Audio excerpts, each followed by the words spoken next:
আচ্ছা দেখেন, আসলে প্রকৃতি কিন্তু তার নিজ গুণে হয়তোবা আল্লাহ তাআলার অশেষ রহমতে নিজ যোগ্যতায় প্রকৃতি তার নিজের রূপে সাজে।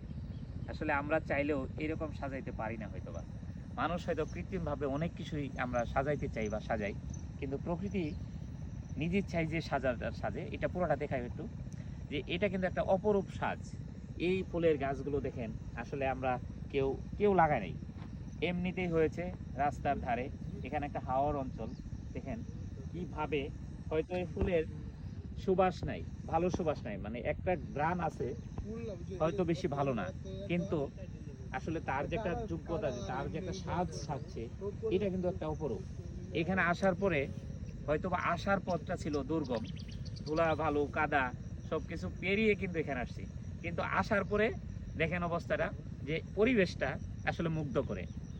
তো এরকম পরিবেশে কার না ভালো লাগে। তো দুর্গম পথ পাড়ি দিয়েও যখন আসছি, এখানে আসলে আসার পরে মনটা ভরে গেছে। হয়তোবা অনেকেই আসছে বা অনেকেই আসবে, কিন্তু এরকম পরিবেশ হয়তোবা দেখার সৌভাগ্য সবারই হয় না, বা সবাই আসতে পারে না, বা সবার হয়তোবা আসতে চাইবেও না। কারণ হচ্ছে সবার মন মানসিকতা এক না। তো আমি বিশেষ করে আসলে, আমি না শুধু, এরকম অনেক মানুষই আছে যে প্রকৃতির মানে সাথে, প্রকৃতির সাথে মিশে থাকাটা আসলে ভালো লাগার একটা কাজ করে, যে আসলে আল্লাহ তাআলার সৃষ্টি এতটাই সুন্দর, মুগ্ধ করে। তো এই যে এরকম একটা প্রকৃতির মাঝে আসছি, এরকম একটা পরিবেশ আসলেই মুগ্ধ করেছে। তো আপনারাও চাইলে আসতে পারেন। এটা হচ্ছে নিকলি রোডে, জয়কা বাজার থেকে ডান দিকে একটা কাঁচা রাস্তা আছে, সেই রাস্তা পেরিয়ে আসতে হবে। তবে আসার পথটা দুর্গম, মানে কঠিন।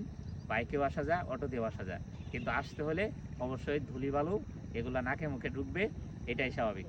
হয়তো মাস্ক পরে বা সানগ্লাস পরে আপনারা আসবেন, আসলে ভালো লাগবে, আসতে পারেন।